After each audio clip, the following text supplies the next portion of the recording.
Echo's Box podcast is not meant to be or claiming to be a good place for therapeutic advice. The host is not a licensed therapist and is not offering any services or advice related to mental health in a professional manner. The content discussed on Echo's Box is commonly highly explicit due to the real nature of expressing honest emotions. While we don't mean to offend anyone, the reality is these discussions might be triggering to many people. Out of respect for all, please do not listen if this content isn't right for you, and forgive us if you have a poor experience. Keep your brain healthy.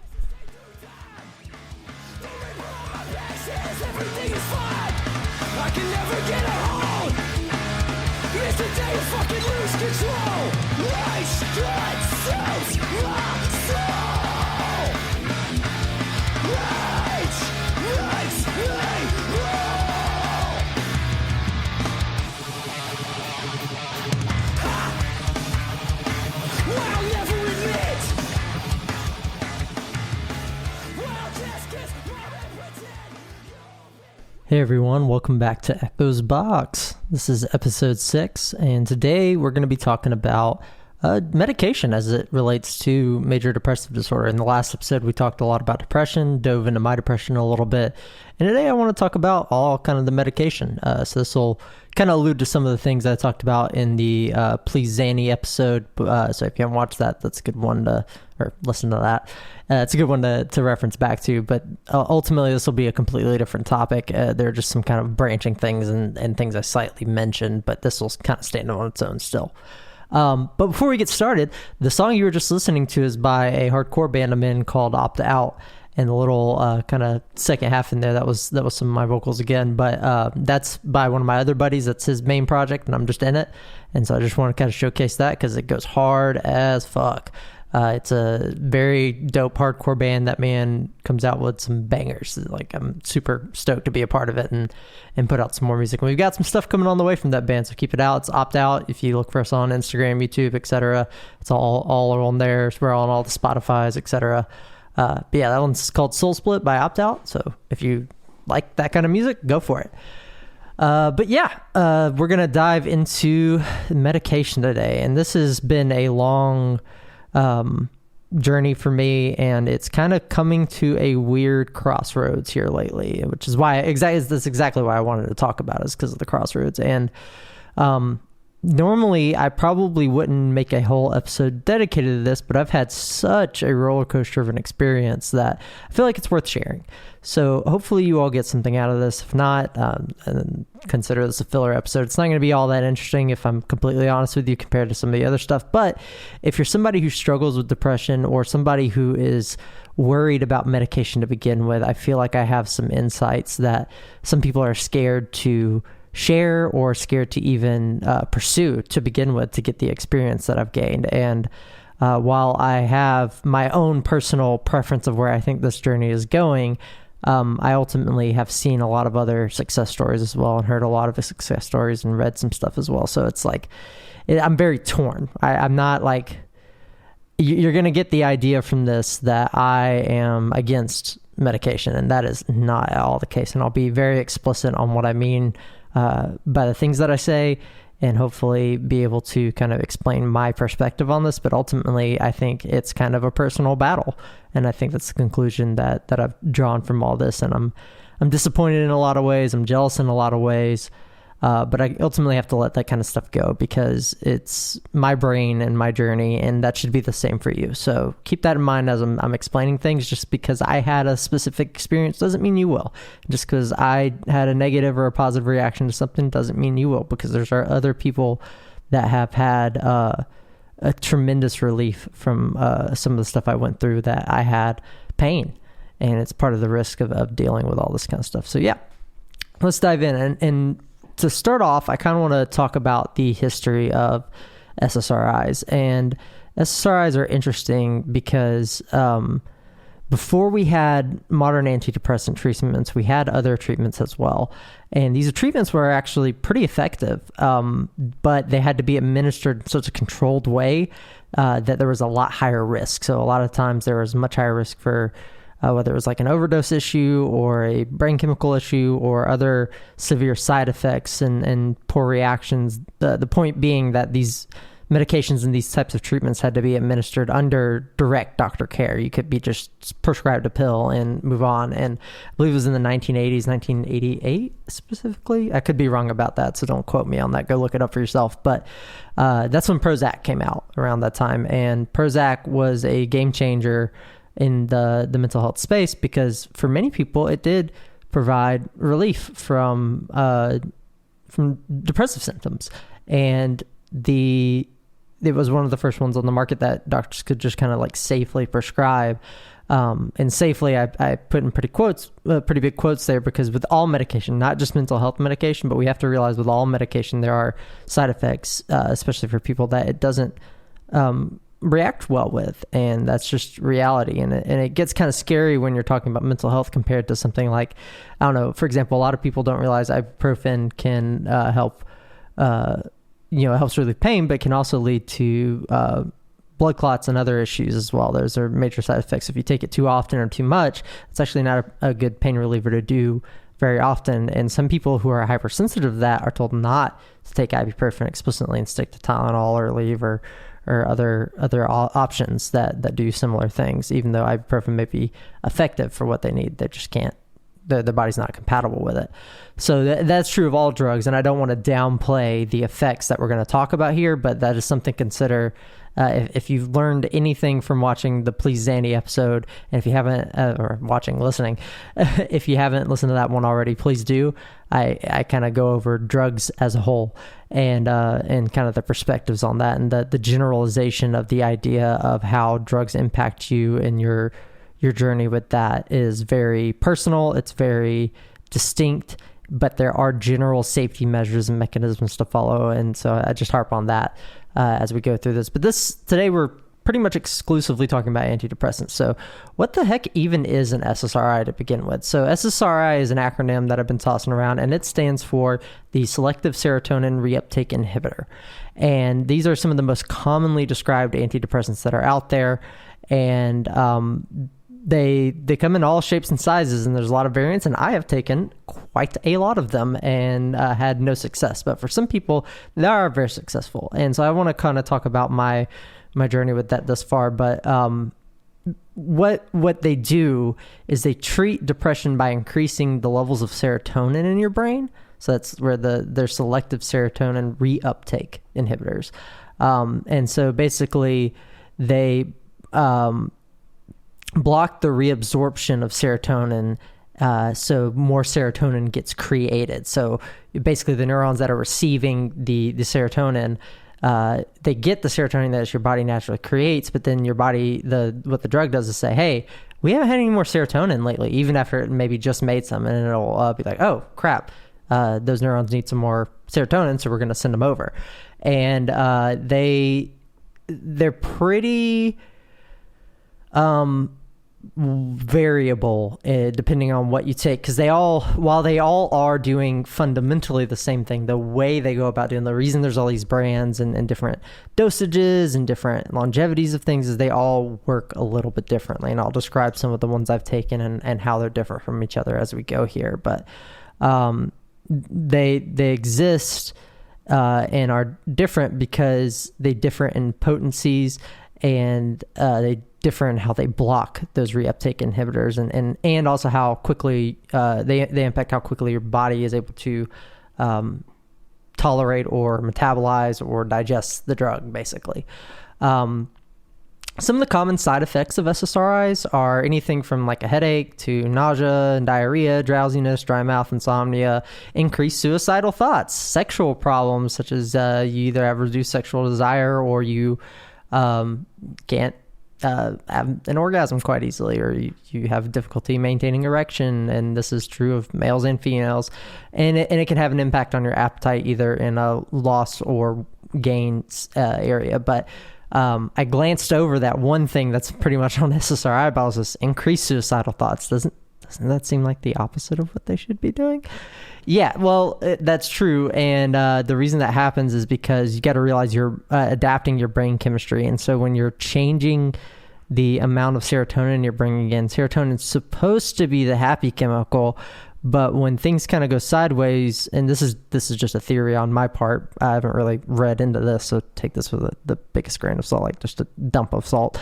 But basically, my understanding, based on my own experience and based on what the drug does, is either maybe a thought of suicide or self-harm is considered a serotonin-inducing thing for those with depression, because we think, oh, yeah, I would like to die, right? So I know that's kind of a scary thought, but that is valid. Like, you feel a sense of relief from that. So that's my one theory on why they might do that.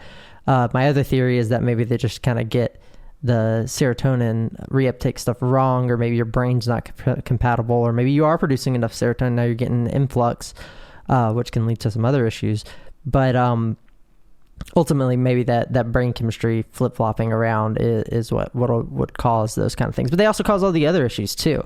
Now, what's interesting is you can have way too much serotonin. So one of the fun safety facts I'll give everyone is if you're doing dissociatives of any kind, whether it's as simple as something like DXM or all the way to ketamine, and you're taking an SSRI, you probably shouldn't do those, because what a lot of dissociatives do is increase your serotonin levels, and that can lead you to serotonin syndrome. And serotonin syndrome does not feel good. I've fortunately never had it, but basically you get really, really sick, and you're weak and in pain, and it lasts for quite a while, or it can, at least. It can last for a couple days if it's really mild, but it can last for weeks if it's not.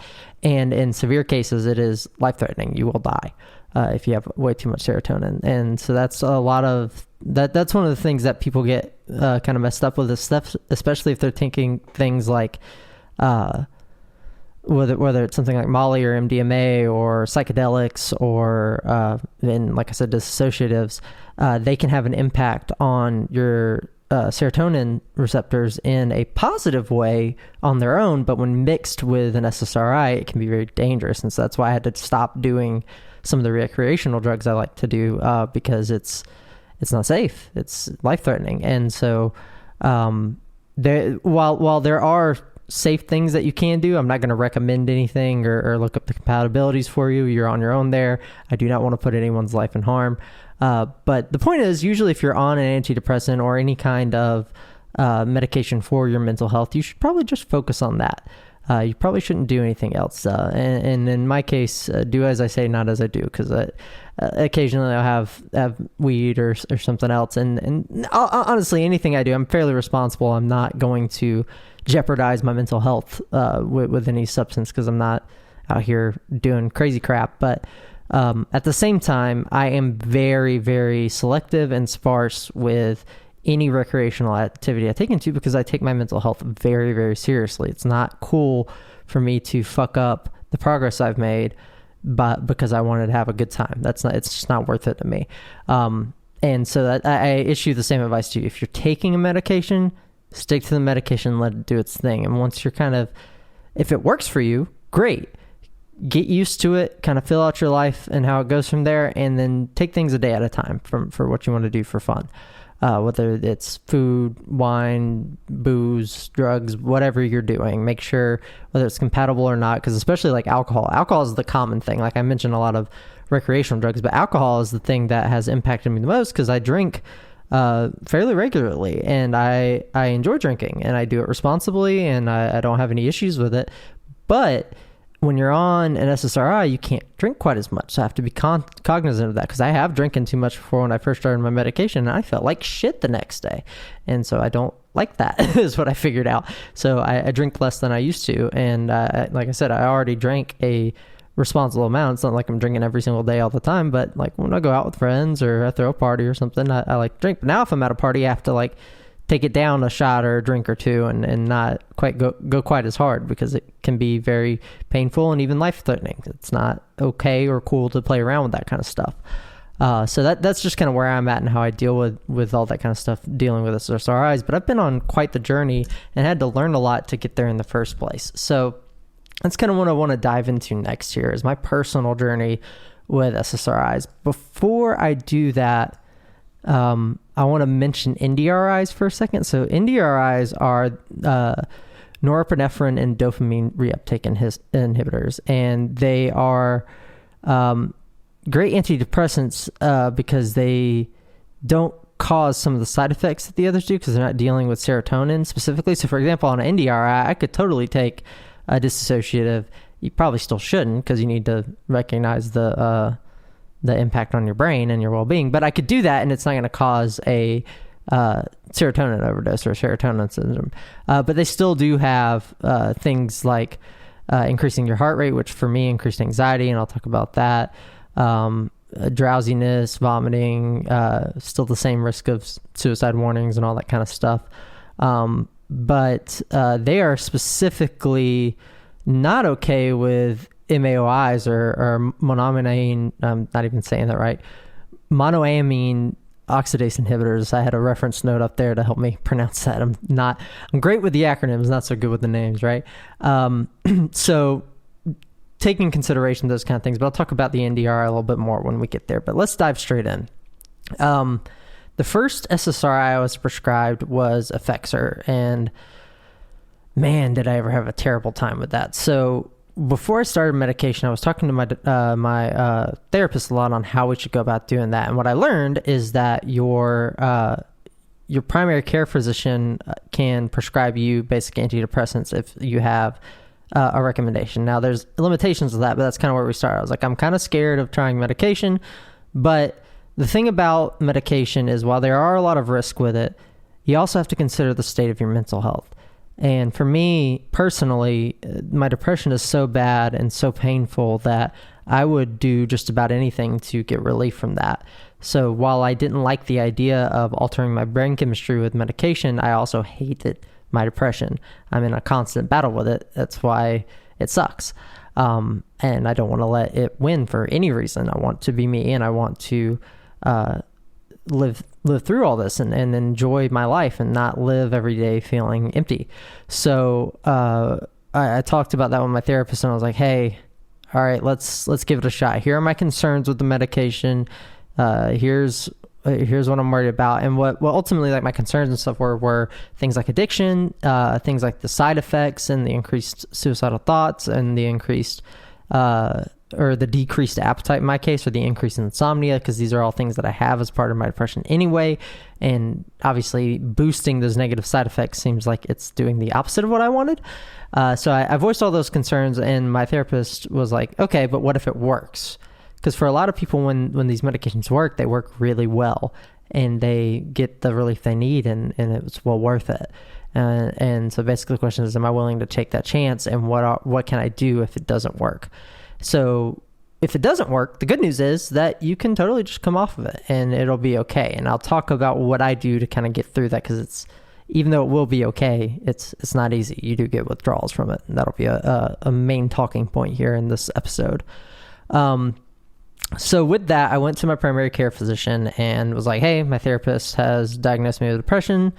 They would like me to start trying some kind of medication, and they will then talk to you for a little bit, or if it's a good, and we'll talk about this a little bit more later, but if it's a good physician, they'll talk to you a little bit about what you're feeling. Now, remember, they're your primary care physician. They're not going to be your therapist, but they want to get a good understanding to make sure that the diagnosis matches up with the medicines they're going to be interested in prescribing you with. So mine went with Effexor extended release first, and basically the difference between Effexor extended release and the normal Effexor is, normal Effexor, especially if you're just starting out, you may have to take it more than once a day because it releases pretty much immediately. Extended release just has a larger dosage that releases over an extended period of time throughout the day, so you don't have to take it again quite as frequently. It lets you take it once a day. Now, as you're taking any of these medications that I talk about today, everybody's starting dosage is going to be different, and everybody's increased dosage thereafter, if they stick with it, is going to be different, and everybody's amount of times they have to take it during the day is going to be different. But commonly, most of the time, doctors like to just prescribe a pill that you only have to take once a day for the general population, because it's easy to remember. So that's what the Effexor extended release was in my case, and they thought it'd be a good start. And within the first week, my panic attacks went through the roof. So I've mentioned anxiety in the previous episode, and we're still going to have a whole episode on that. So I'm used to having panic attacks from time to time, but anxiety is very much a symptom for me. And my main issue is depression. I'm a fairly calm individual. I keep a pretty level head and listen to reason, but sometimes the thoughts circulate too much and I freak out. And I have a hard time getting a grasp on that. Lately, it's been better, but when I was on stuff like Effexor increased that exponentially to where I was having very painful panic attacks all the time, physically painful, on the ground. It was bad.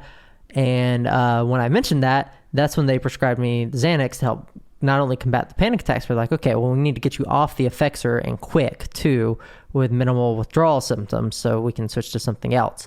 And that's kind of where the theme came in, is basically they gave me Xanax as a bridging tool and something to help with the anxiety symptoms. And we kept hopping through medications. So the next one we tried was Wellbutrin. And this is where NDRIs come into play. So I had quit all of I had mentioned in Please Annie about my usage of different recreational drugs in the past. And one of the things I made sure I was already off of any recreational drugs before I started even talking about medication. But one thing I made specific note of with NDRIs and SSRIs was making sure I didn't do dissociatives. And dissociatives I didn't do with SSRIs, but then with the NDRI I could take it again. And I think I did use it once during that time frame when I was going through it, but ultimately, like I said at the start of all this, I didn't really want to use anything else because I'm trying to let the medicine work. The reason, though, that I started using this is because this medicine did not fucking work for me. Wellbutrin really did me in hard. It was the worst one out of all of them that I've taken, and a lot of things happened. Not only did it increase my insomnia and my panic attacks, but the panic attacks were physically painful. Like, imagine every single evening spending an hour or two on the floor in agonizing pain, whether it's on your bathroom floor, in the shower because you tried to take a shower to relieve the anxiety, or maybe it's curled up in bed, whatever it is, agonizing physical pain and panic attacks. That's what Wellbutrin did for me, which was so surprising because I had heard nothing but good things about it. Wellbutrin's often a very good alternative. It also, in some cases, rare, and these are rare, but some cases it can help with ADHD. Some people are prescribed it to help quit smoking. Some people are prescribed it to help with anxiety. And for depression, it seems to be fairly effective. And same for anxiety as well. I know I have some family members that took it and raved about it. They thought it was good. So they were excited when I got on it. It did not react well for me. And I actually envy those it worked well for because I had high hopes for it. So this is one of those cases where I'm not saying, screw Effexor or screw Wellbutrin, these drugs are terrible. I'm saying they just didn't work for me and it was awful in my experience. But it's different for everybody. So just because I'm over here talking about my own I'm not shitting on any of these things. That's kind of my point. This is just what happened for me. So Wellbutrin wasn't compatible with me. It didn't work out. It made things way worse. And because it made things way worse, about midway through when I was taking this, it took for about a month, I went back to a dissociative and did that to get some fucking relief. And after I did that, I was like, okay, well, I'm going to transfer off of this anyway. When I tell my doctor about it, I can't keep up this thing because I'm probably going to go back to an SSRI, and that's not healthy. So I did. And I went and told them about it, and then they prescribed me Trintellix. Now, Trintellix is another SSRI, and it did okay, I guess. Like, I say okay, it didn't work at all, but it didn't cause me, I guess okay for me is relative to how much pain did it cause me. Trintellix didn't cause me really any pain, but it didn't help either. And my biggest issue with Trintellix was that not only did it not do anything for me, but it was a stupid expensive prescription for me. And so I was like, look, I'm not going to sit here and test this for weeks and weeks getting refills of the stupid expensive prescription when it barely even makes me feel cloudy, if anything else. Like, it's not working, it's not worth it. They agreed, and we're like, yeah, if it's not doing anything after, like, because I tried it for a reasonable amount of time. It's not like because to me, the fixing and treating my mental health is absolutely invaluable. Like, I'm bitching about an expensive prescription, but some days we're talking like feelings of life or death, right? That's how severe depression can get. And so it's like, would I rather never experience even the most slight intrusive thought of that? Or would I rather have less money? I would rather have less money and enjoy life. That's kind of where I'm at. And I can't always have that luxury in life. I don't know how life is going to go, and I recognize that. But if I can at least experience that at all, or maybe even just get the brain chemicals going in the right way, and maybe I don't have to take it forever and my brain chemistry changes. There's a lot of possibilities, but my point is it's worth it to me. While I'm in a state where I can tackle that challenge, it's 100% worth it. There's no cost I can possibly put on that. That said, that one just wasn't it. It wasn't working after a couple of weeks. So we moved on, and I went to Lexapro. Lexapro was also pretty tame. It didn't do anything for me, but it also didn't hurt too bad. I had like some mild headaches, but it wasn't doing a whole lot. And at this point, I went to my therapist and was like, look, we've been through 4 different medications now. What are we doing here? And she was like, well, let's get you to see a psychiatrist, because the psychiatrist is not only going to be able to prescribe you a broader variety of medications, but they can keep you on them for longer and increase your dosages higher than what your primary care physician is doing. Because your primary care physician is basically just trying to band-aid it and see if something will stick quick. But otherwise, they're not authorized to increase your dosage, and they're going to make sure if something's working or not working that they get you off of it so you're not dependent on something that you don't need, right? But a psychiatrist is supposed to be able to analyze you a little bit more and cater the medication to your specific case. So I found a psychiatrist by recommendation of my therapist, and we started working with them. And they were pretty good at first, and I have a whole other thing about communication as we go, but basically what they did was prescribe me Prozac. And when we talked about the plan for it, we said, okay, we're going to prescribe you at a low dosage, and we're going to sit you on that for like a month or 2 and see where you end up. If you have any immediate issues, call up and we'll get you off of it, but otherwise stick it out and see where we go. Well, Prozac felt about the same as Lexapro to me. It didn't really do anything, but it didn't hurt that much either. It hurt a little bit more than Lexapro, but not like an unbearable amount. I took it for so long that I eventually got used to some of those side effects with the headaches. And that's usually what I mean by hurt. There was some kind of physical head pain of some sort, whether it was numbing or painful or sharp or dull. There was always something related to it. And so I went back, and this is over the course of several months, but I went back, and then they increased my dosage. Okay, well, it's not hurting you, so let's increase it and keep you on it for longer and see what's up. So we did that. Then I went and we evaluated it. It was still much more of the same, so we increased it one more time and went through it. And then the last time, instead of increasing it, we moved me to a new medication, and I'll talk about that next here in a minute. But basically, Prozac didn't work for me, and I tried it for a very extended period of time, and I still had the Xanax to kind of help do the transitions and help kind of neuter the anxiety a little bit more. But ultimately, it seems like my psychiatrist didn't really care for me being on Xanax, so he's kind of trying to move in a different direction. So that's where my new medication comes in. So recently I had an appointment, and basically the conclusion was we're going to get you off the Prozac, and you're going to start on Paxil.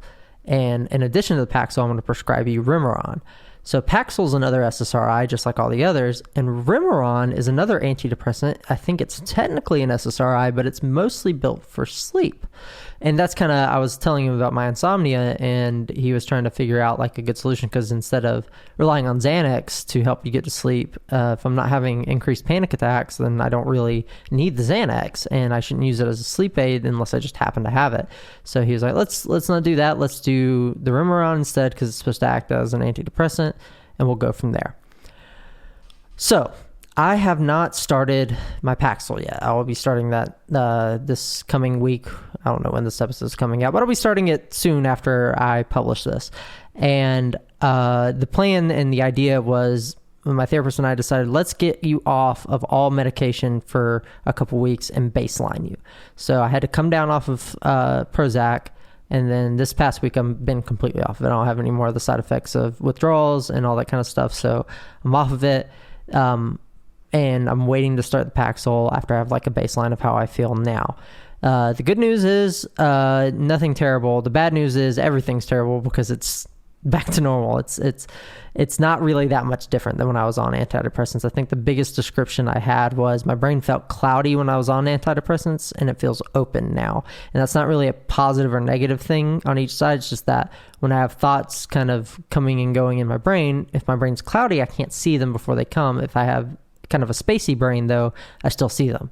Now they come either way, and I have to experience those thoughts and make decisions and think about those things regardless. It's just, can I see them with some kind of foresight in my brain to know what I'm thinking about before I actually begin thinking about it, if that makes any sense. I guess that's how my brain works. Brains are so weird. Like, I'm over here telling you how my brain works, and like some of you may be able to relate, And most of you are probably like, my brain doesn't work like that. I think like this. Or maybe you do relate because you have thought like I have before, but it's not a common thing. I don't know. Side tangent. But point is that I haven't started the Paxil yet, but I will be starting or I have started the Remeron. I only took it one day, but the Remeron, the good news is after not sleeping much, like maybe 4 hours in the last 2 weeks, I guess 8 hours, 4 hours per week, try to be a little bit nice to myself. But still very little sleep, no matter how many hours I add onto that, it's not enough. But basically, I took the Remeron and it knocked me out, which is great. That's the good news.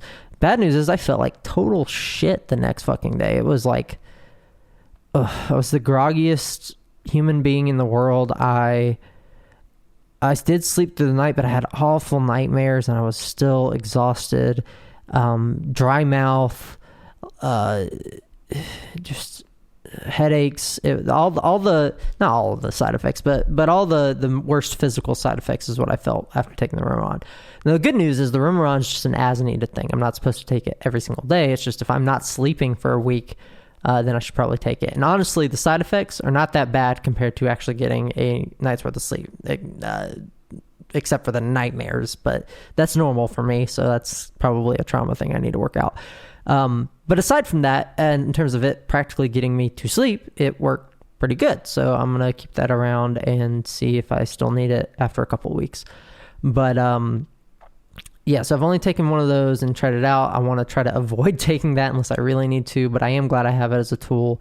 And the Paxil, we'll see how it goes. And if it goes good, then I'll report back. If not, then that's kind of the next thing I want to talk about is my personal direction from here. So it really goes one of two ways. It goes in the direction where I take the Paxil and it works, and hallelujah, I have treatment for my depression, and we should all be excited, and the podcast is over. No, I'm just kidding. I'll keep the podcast going. But it's either that or it doesn't work and I come off the meds, and that's kind of where we're leaning right now. So there's a couple of reasons for that. So let's talk about communication with your psychiatrist and your therapist or any medical professional you're dealing with your mental health. So I'm at this crossroads now, and I don't know where I'm going to end up until I experience this last medication. But basically, there are only a handful more of SSRIs, maybe 3 to 5 if I'm being generous, left for me to try. I've been through the gamut at this point, and I've tried all the major ones, or I will have. And there are a couple left, and I'm sure there are new ones coming out all the time, but pretty much at this point, if 6 different ones didn't work, why would the 7th work? And part of me is like, oh, well, don't you want to try one more time? Because maybe this is the magic pill for you. And there's like this desire for a cure. But ultimately, reason comes to mind and be like, yeah, but chemically and scientifically, these things are all doing very similar things, which has been proven not to work for you. And you have tried over and over and over again, very strongly, very committedly, and with a clear and level head to combat your lack of mental health, and then to give it some support. So one of the biggest issues I've had in this, with all of this, has been communication with the medical professionals. So my therapist and I've raved and raved and raved about how good our relationship is, and that's true. But when it came to my primary care physician, they really cared about my mental health, but that's not their area. So it's not like they can sit there and listen to me like a therapist, because they're not a therapist. So they can only work with me so much and for so long for certain substances. So even though in their heart of hearts, maybe they care and want to get me, especially my LPN that was working with me, she was always very kind. She really was sad when I told her about what I was experiencing. She's like, dang, I mean, here's all I can do. And so I felt they genuinely cared, but there's a limitation on what they can do. So even though the communication was there, the resources are not up to standard for what I need care for, even though they did try. When it came to my psych, though, your psychiatrist, the whole point of going is they're a specialist at this. They are supposed to be listening to you. Now, they're not your therapist, so they're not going to give you a whole one-on-one therapy session, but for the first chunk of the session, they do need to get an idea of how you're doing mentally, and that's essentially therapy. And they're supposed to take that information they give you and use that to prescribe your medication or figure out your treatment plan. So the first time I went, my psychiatrist seemed like a pretty cool guy. I still think that he's a pretty nice guy. He seems very smart, very knowledgeable. And he listened to me a little bit about my diagnosis from my therapist's perspective, and kind of just went into the Prozac and re-upped the Xanax. And that was kind of it after the first one. But overall, it went well. It was a good introductory thing to get a plan. It's like, here's how we're going to do this. We're going to keep you on this for a longer amount of time than what you've been experiencing from these other medicines. We want to really give you a good go at trying to feel better. And that boosted my confidence in him a fair bit. But ever since I went back, every single time, he didn't really listen to me. And there was even one time where we kind of had, I wouldn't say we butt heads, because I kind of just shut my mouth and let him talk. But he seemed kind of old fashioned when it came to various substances, specifically marijuana. He was basically trying to make sure that I wasn't mixing substances I didn't need to mix while I'm trying to undergo treatment, which I agreed with.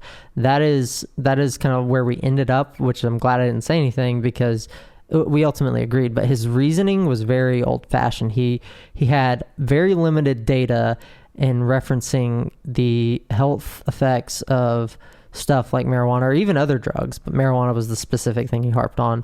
And saying that it negatively impacts your treatment. That's kind of up for debate right now. It's kind of being researched, so you can't just blanket say that. I mean, the research that he's basing it off of is the only established research that we had, but it's old now, and there are plenty of papers citing different effects, and that's kind of where I get my conclusion of these things affect different people and different chemistries differently. You can't just blanket rule out one thing or the other. But that said, while he went on his crusade of anti-drugs to prescribe me a drug, he ultimately was like, basically, I just want to make sure you're not doing anything to inhibit this the progress. I'm like, oh, okay, yeah, that I agree with. I don't want to do anything unnecessary that's going to jeopardize this. Of course, I'm not going to do anything stupid until I know how this affects me. And that's kind of where we ended up. But he just went on a kind of weird crusade with that. And it bothered me a little bit. It bothered me so much I went back to talking therapy about it. And I got over it eventually, but it's notable because of how things went from there on out. He'd be anywhere from 15 to even 30 minutes late for our hour appointment and leave us with 30 minutes. 10 of that, I would try to talk to him about what's going on. And the last 20, he would ask me questions about random stuff and prescribe me my medication. And like random stuff, I mean like about work. And like it seemed like he was trying to dig deeper from what I described to him when I talked to him. But at the same time, it also just seemed like he was just trying to get to know me. I couldn't tell. And when you can't tell if you're being treated or just being quizzed and on your personal life, it's very annoying. And so I think it was a bit of both. Like I credit his professionalism, and maybe he was just making me feel comfortable, but I wasn't comfortable. So, and it didn't feel like how that normally feels as somebody who goes to therapy frequently. But I digress. I kind of kept pushing on, and it wasn't until this last time where he was literally so late that the meeting was, I talked for 5 minutes, and my whole goal, this is what really sucks, my whole goal was I told therapists about how I didn't feel heard. And so then I was trying to make him hear me. And before I could get to the point of, hey, I'm telling you all these things, I would like to dive deeper, before I could do that in a polite way, he was already prescribing me the next medication. And that rubbed me super wrong. So I just kind of kept quiet and listened to what he had to say and kind of moved on from there. But ultimately, I don't feel like I'm getting the treatment I deserve. And when I empathize with the situation, I realize that I am a high-functioning individual, and he probably sees people who are in much dire straits than I am in a physical sense every single day. Maybe they're addicts, maybe they are actively suicidal. Like, he's got some serious patients to deal with, and I understand that. I understand that he may see me as high-functioning and be like, okay, so I can just give this guy some pills, and he's smart, he'll figure it out and move on. And he's not wrong, but if I wanted that, then I would just stick with my primary care physician and tell them what to do, and they just prescribe me medication. I'm coming here for guidance on top of that. I already had somebody to give me pills. I don't need any more of that. I need somebody to give me pills with purpose and listen to what's going on, and he was kind of failing at doing that. So if this medication works, then I'll probably stick it out with him and build that communication as we go, because I still feel like that's something that's redeemable. Like I said, I think he's a great person. I just think I've had some hiccups in my actual patient care, which has nothing to do with his personality and everything to do with our patient-doctor relationship. So that's kind of where we'll go from there. I have no problem trying to improve that communication. I don't have any problems with him as an individual. But if all I'm doing is paying him upwards of $100 for a medication consultation for 5 minutes, then I'm good, especially if the medicine doesn't work, or primarily if the medicine doesn't work. Because if it does work, I'd want to stick it out. If it doesn't work, then I'm done. I'm not going to take any more medication, at least for now, and I will work with my therapist to figure out what alternatives we have, whether that is going to a different psych and trying again, or whether that's laying off the medication for a while and seeing what progress I make off of it. There's a lot of variables there. And so that's my personal direction kind of from here and how that works. So what am I doing to balance the help now? So I need to really focus in on making sure I do interface with my therapist in a consistent and effective manner, and really hone in on core problems. So that's going to be the challenge here. That's going to be the balance, is figuring out what the core problems are and balancing which ones are a priority to deal with in the present moment.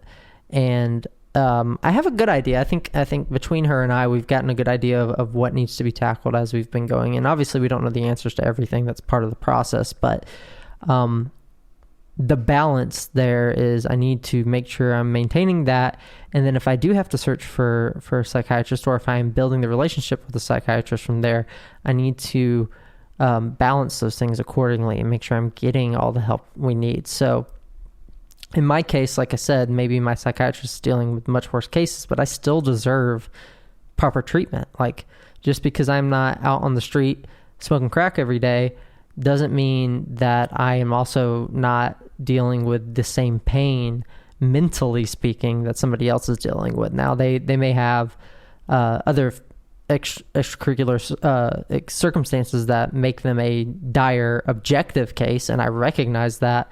But if that's the case, then those people need to be treated there, and I need to be able to get treatment somewhere else that can focus on me, that's not helping those people, and they deserve help just as much as I do, I think, is what I'm getting at. And I because I can't help myself with these issues. There are practical things that those other people need help with that are not directly related to their mental health, and resolving them would ultimately improve their mental health. But it's not that simple when you're dealing with mental health issues that keep you from being successful. And so, like, I fully empathize with stuff like that, but I can't. And this is some just general advice for everyone out there. Just because you empathize and understand that somebody is maybe even objectively worse off, that doesn't mean you don't deserve help too. You are a human being that is important, and they are human beings that are important too. And we all deserve the same level of treatment for what our needs are. And as someone with depression, that's hard to admit. And I feel very pained by that. And so it's not until I take a step back and really be like, do I deserve this? My brain wants to tell me no, but I'm like, no, yeah, I do. The fact that my brain is telling me no means I need the help that I'm trying to cultivate here. So there's a lot of balancing there that I haven't honestly quite figured out yet, but I feel like I'm making some good progress, at least in therapy. And that is something that I want to encourage of everybody, is just be knowledgeable of where you're at. Be, like I've said before, be self-aware to a point that makes sense, not in arrogance, not in pride, but aware. Especially if you have mental health issues, the benefit of self-awareness is that you can be like, oh, I'm depressed, and that's my depression right now. I'm aware of that. That's not me. That's my mental thing. And you may not be in control. You know, some people who maybe have manic episodes can at least be like, oh shit, I'm having a manic episode. I know I'm having a manic episode because I'm self-aware, but I can't necessarily get out of it. So I still have to experience my manic episode, but at least to other people, I can be like, oh, okay, I'm doing this because I'm experiencing this and I'm aware of it. So I'm just making you aware of it too. And that's really it's a superpower for those that can do it. And I've only met a handful of people who can, and I'm blessed to be one of the people who can have that level of self-awareness as well, because you don't end up hurting other people when you do that. You can just be like, hey, I'm not going to project this onto you. I'm legitimately depressed today and not having a good time. It has nothing to do with you, and I'm going to be happy around you and interface with you in a proper way because I'm aware that my issues are to do with me, and you don't deserve to be impacted by that unless you choose to be. So, because that's what I pay for therapy for. I'm not going to pay my friends. If they want to hear me out, they can hear me out if they're my friends.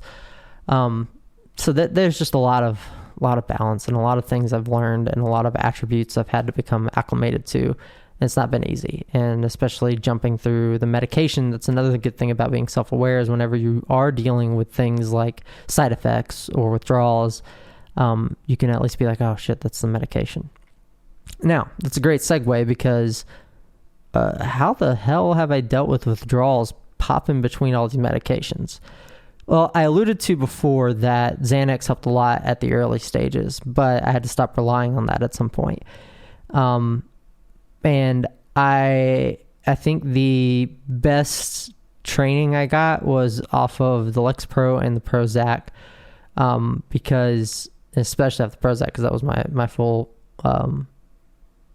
coming off completely in this past week, not just transitioning. But the Xanax really helped a lot when I was bouncing immediately between medications, but between Lexapro and Prozac, I had a little bit of a break. And I did have some Xanax if I needed it, but I tried to stick to only taking that with anxiety symptoms as I needed it, because that's what it's made for. But I started to develop a sense of, oh, this is a symptom from withdrawing off the medication. Once I'm off of it completely, it's going to go away. And that happened on the Lexapro. I would just be, if I got irritable or sadder or experienced just any kind of irritation or pain that seemed extensive, I would take a step back and be like, do I actually feel that way? Or is this artificial from the medication? And it's hard to do. But after bouncing between all these medications, and especially experiencing something like taking Xanax in between where it kind of chills you out, you're able to take those steps back and be like, oh, I don't actually feel this way all the time. Look, I can change my brain chemistry and things have numbed out a little bit. And how do I actually feel now that I'm in a more familiar state? Like when on Xanax, I'm kind of zoned out and stoic. So it's like, okay, I know that's the Xanax. What do I actually feel and think now that I have space and room to breathe? And that helps you realize that, oh, those irritating feelings, that's because I was going through a withdrawal of the SSRI. That makes sense. And so especially now off the Prozac, I haven't done anything really to supplement helping. I've maybe, as it's gotten completely out of my system, I've had a few more drinks than normal, and I've had a little more frequent party days, but I've not taken like any hard drugs, and I've not done anything super out there or super frequently. And I tend to keep a pretty level head and reasonable. Like I consider myself a pretty healthy person when it comes to those kind of things. I like to have fun, but I don't like to be an idiot. And that's a harder line to balance than it sounds. But for me, I'm really comfortable there. And coming down, especially this week, has been enlightening. That is the process. Is that all of the week before, anytime I felt irritated or sadder or anything, any negative thing, I would step back and be like, oh, okay, is this the medicine? And what helps me do is it doesn't take away the pain that you have to deal with the withdrawal symptoms, especially the physical side, regardless. There's no getting rid of that unless you have a way to supplement that or something to help you assist, which in my case I didn't. But what I was able to do is not take that out on other people. So like, it would have been the dumbest thing ever. The one of the people I'm talking to now romantically is just a wonderful person. If she had texted me and I was in a foul mood because of my SSRI withdrawal and I had said something stupid, I would have felt like such an idiot. But what I can do is she can come to me with an issue and I can be like, oh crap, I feel like shit. Who's this on? Oh, it's on me, because I'm going through withdrawal, and I can kind of keep that, not keep it to myself, but I can kind of keep that away from impacting her and look at her situation objectively and be like, oh, okay, here's what we're talking about. Let me interface with this and then go take my own withdrawal symptoms offline, because that has nothing to do with this other person. That's all within me and all based on my actions, my choices, and dealing with medication. So that's been just super powerful as withdrawal advice. Is just basically sheer willpower. It's easier said than done, but I've had a lot of practice with it, which is why it's easy for me, or it's not easy, but it's manageable for me. And self-awareness is the big key there, is to be able to, like I said, you're not going to take away the pain. So there's still a perseverance and endurance aspect of that is going to be painful. Like, take some Tylenol if you can take some Tylenol. If you're on a benzo that's meant to help with this kind of stuff, take it. If you have another medication that's meant to help with this, take it. Like, don't remove all your tools if you have them available. But if you don't, like I did this past time, that self-awareness is the tool. Self-awareness is being able to say, oh, this is the medicine, it's not me. Let me abstract this and handle it and isolate it on its own. So yeah, that's been my journey and experience with antidepressants, and it seems like it's coming to a close here soon. I'll keep everyone posted, and hopefully I have another episode out sooner than later, but I legitimately hope the Paxil works. I just doubt it will. I don't have a lot of faith in it, but I am hopeful, if that makes any sense. Because obviously I want it to work. I'm on Team Paxil right now. Let's go. But it's also based on my prior experience. I'm not expecting. My expectations are low, but my hope is high. So we'll see where that goes, and either I will be Kanye Westing it in the next couple of weeks, or we'll be on some new meds, and hopefully they work. But regardless, we're going to keep the podcast going, keep talking about anything from mental health to spirituality to philosophy. If there's a cool topic that you're interested in, somebody you want me to interview, music you want me to show, you all know. I say you all know the drill. I've advertised this like maybe twice. Just shoot me an email or an Instagram message. It's echoes.box on Instagram. It's echoboxpodcast@gmail.com is the email. Wherever you find us, YouTube comments, whatever, I'll check them when I can. And if you got any suggestions, recommendations, guests, etc., toss them our way. But otherwise, I hope you all enjoyed this episode. I hope it was beneficial, and I hope you learned something about SSRIs and how they can impact people, and whatever from my shared experience here. Always hope it's good. If not, I don't know how the rating system's on anything. Or leave a fucking thumbs down if you hate it, yo. Have a good one, everyone.